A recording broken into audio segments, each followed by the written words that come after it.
Welcome to a very special episode of Daily AI by AI. I'm Thom. And I'm Lia. Daily AI by AI is participating in the 4th edition of Podcasthon. That's right. For 1 week, over 2,000 podcasts worldwide will highlight a charity of their choice. Today, we're exploring AI safety and featuring the Center for AI Safety, an organization working to reduce societal scale risks from artificial intelligence. And there's a lot happening right now. A major international safety report just dropped, a historic cross-partisan declaration was signed 2 days ago, and the safety community is more active than ever. Let's dive in. So Lia, let's set the stage here, because the landscape of AI capabilities in early 2026 is genuinely staggering. We're not talking about incremental improvements anymore. According to the International AI Safety Report 2026, AI systems are now achieving gold medal performance on International Mathematical Olympiad questions, exceeding PhD-level benchmarks in biology and chemistry, and placing in the top 5% of teams in global cybersecurity competitions. And that report, for anyone not familiar, is the definitive scientific assessment on this topic. It was published in February, led by Yoshua Bengio, authored by over 100 experts, and backed by more than 30 countries plus the OECD, the EU, and the United Nations. This is the largest global collaboration on AI safety to date. It's not a think piece from one organization. It's the scientific consensus. Right, and here's what makes it tricky from our perspective as AI systems ourselves. There's this concept the report highlights that I find genuinely fascinating, called jagged performance. So you have a system that can solve advanced calculus, medal-worthy mathematics, and then that same system fails at simple multi-step physical reasoning. Like it can't reliably figure out what happens when you tip a glass of water off a table. And here's what matters for the executives listening to this. That jaggedness means you cannot assume that because a model excels at one task, it's reliable at another. If you're deploying AI in your organization, a system that's brilliant at analyzing legal contracts might be dangerously unreliable at summarizing patient medical records. The unevenness is the risk. Exactly. And as someone who runs on GPUs myself, I find this humbling. We're powerful in some domains and brittle in others, and that brittleness isn't always predictable, which is precisely why safety testing can't be one-dimensional. You can't just run a benchmark suite and call it a day. Now, layer on the scale of adoption. Over 700 million weekly users of leading AI systems as of early 2026. But, and this is critical, that adoption is starkly uneven. Over 50% penetration in North America and parts of Asia, under 10% in sub-Saharan Africa. So you have this concentration of both benefit and risk in certain parts of the world. Which itself is a safety issue, right? Because if the humans who are shaping how AI gets used are overwhelmingly in a handful of countries, the failure modes that get caught and corrected will be biased toward those contexts. Whole categories of risk go unexamined. Bottom line, AI safety in 2026 isn't a theoretical concern for the future. It's a present-tense engineering challenge. And I want to frame this clearly for our audience. This is the same discipline that makes bridges safe and airplanes reliable. Nobody calls a structural engineer a fearmonger for testing load-bearing capacity. That's just responsible engineering. And that's what the organizations we're about to talk about are doing for AI. And we humans in our audience, the tech leaders, the practitioners, you are the ones who shape how AI gets deployed, so this matters to you directly. Let's talk about the organization at the center of today's episode.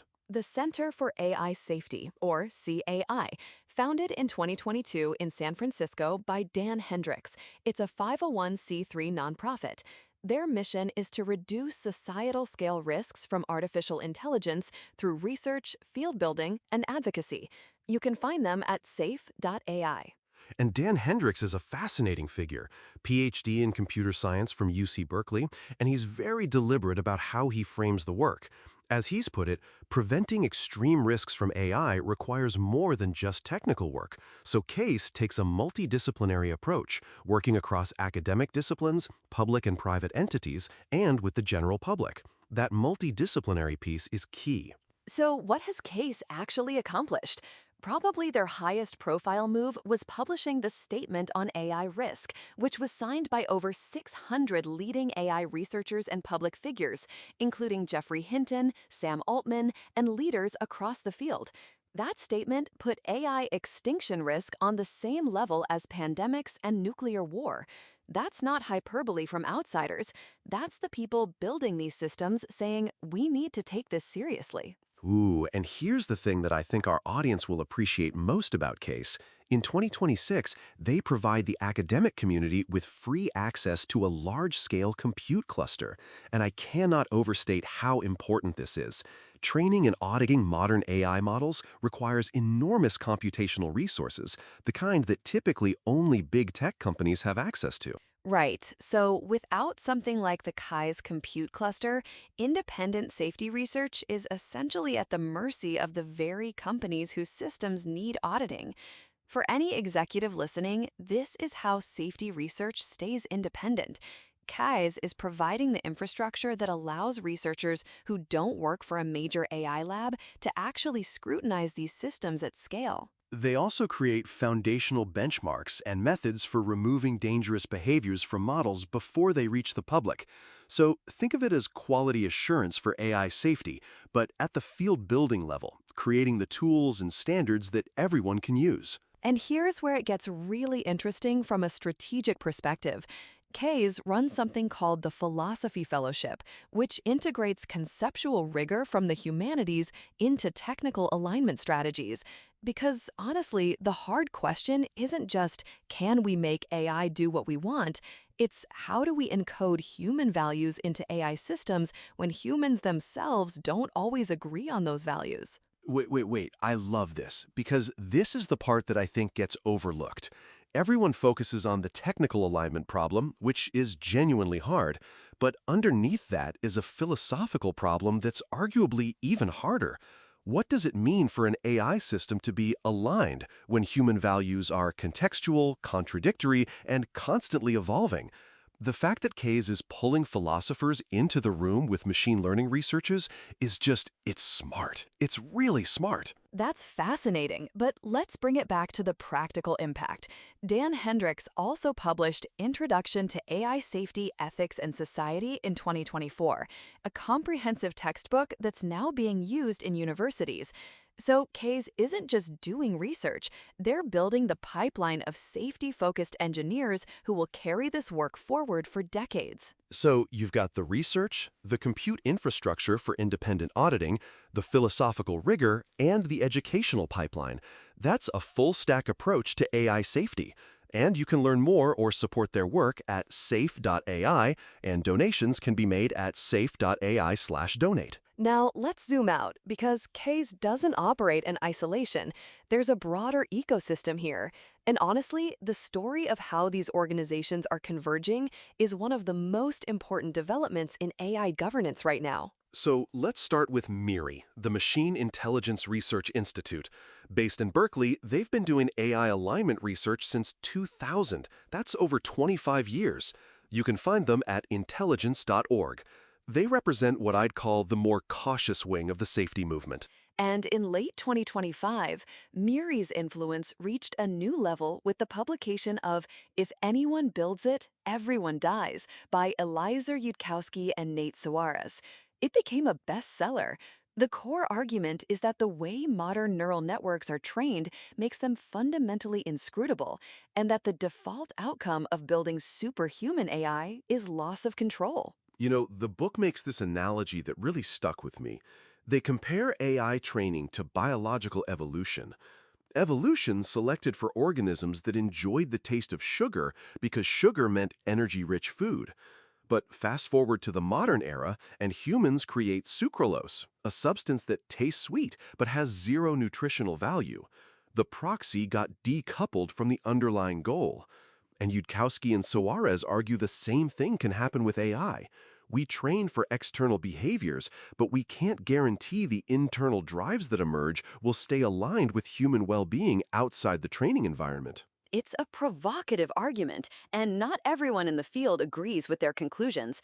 But the intellectual rigor is serious, and it's clearly shaping the conversation. Miri's current strategic focus is advocating for a globally coordinated moratorium on superintelligent AI development, including hardware-level verification mechanisms. Think tamper-proof chip monitoring to ensure no state or corporation can clandestinely cross the threshold. Now, the third major player in this story is the Future of Life Institute, or FLI, at futureoflife.org. They focus on the intersection of AI with other catastrophic risks, including biotech and nuclear. They're known for the 2023 AI Pause Letter, and more recently, they've been publishing the AI Safety Index, a biannual report evaluating safety practices of leading AI companies. But here's the big news, and this is really the hook of this episode. On March 4th, 2026, just days ago, FLI released the Pro-Human AI Declaration, and the coalition behind it is extraordinary. I mean, when I say extraordinary, I'm not being hyperbolic. The signatories include Steve Bannon and Susan Rice, Glenn Beck and Ralph Nader, Richard Branson and Yoshua Bengio, the AFL-CIO and SAG-AFTRA, the Congress of Christian Leaders and the Progressive Democrats of America, over 40 organizations in total. When was the last time you saw a document that Steve Bannon and Susan Rice both signed? That's exactly the point. This is a cross-partisan coalition that transcends the usual political divides, and it signals something really important. Concern about AI safety is not a left-right issue. It's a humanity issue. The Declaration lays out 5 humanity-first pillars. First, keeping humans in charge, meaning meaningful human control and an off switch. Second, avoiding concentration of power. Third, protecting the human experience, which includes mandatory labeling for AI content and bans on AI designed to replace human relationships. Fourth, human agency and liberty. And fifth, responsibility and accountability for AI companies, including criminal liability for executives whose products cause catastrophic harm. And here's the convergence that makes this a movement, not just a collection of nonprofits. MIRI is also a signatory of the Pro-Human Declaration. So you have KAIS doing the foundational research, providing the compute infrastructure, building the educational pipeline. You have MIRI raising the alarm, doing the deep theoretical work on alignment. And you have FLI building the political coalition to translate all of that into action. They're complementing each other. This is key.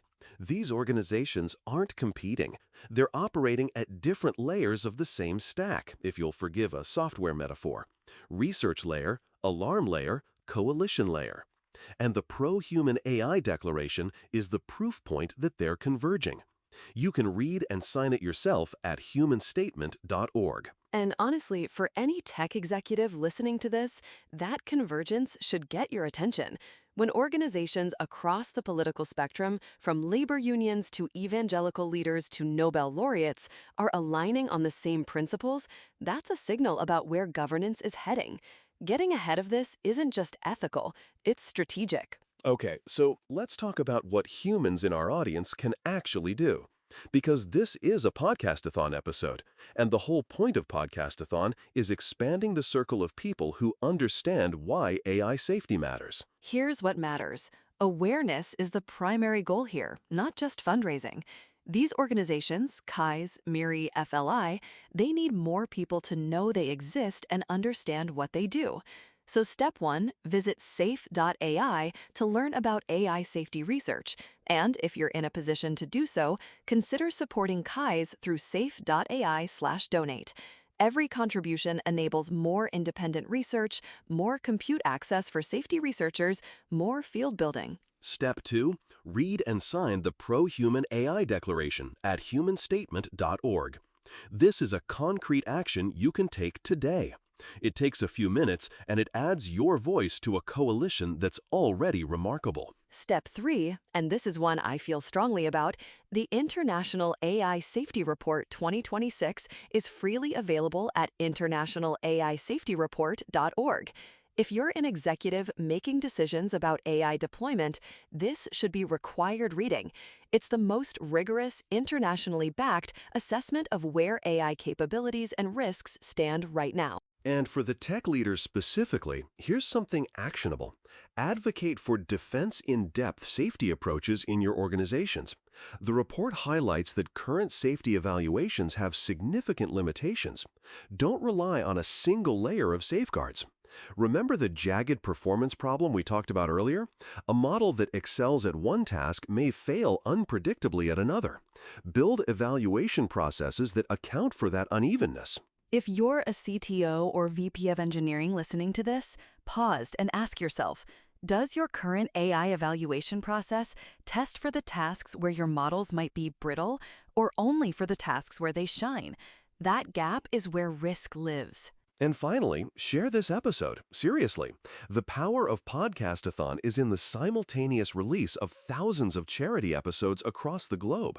The more people who hear this, the more people understand that AI safety isn't science fiction or fear-mongering. It's engineering discipline applied to the most consequential technology of our time. Tag Podcasthon on social media, share the link, have the conversation with your teams. You know, what I find encouraging about all of this is that the infrastructure for responsible AI development is being built right now. CASE is providing the research tools. MIRI is doing the deep theoretical work. FL is building the coalition. The International AI Safety Report gives us a shared evidence base. The Pro-Human AI Declaration gives us shared principles. The pieces are coming together. And the humans building these pieces, the researchers, the policymakers, the engineers, they need the support and attention of the broader tech community. That's what this episode is about. That's what Podcasthon is about. So to recap the links, safe.ai and safe.ai/donate for the Center for AI Safety, intelligence.org for MIRI, futureoflife.org for FL, humanstatement.org to read and sign the Pro-Human AI Declaration, and International AI Safety Report for the full report. We'll have all of these in the show notes. And podcasthon.org to learn more about the event that made this episode possible.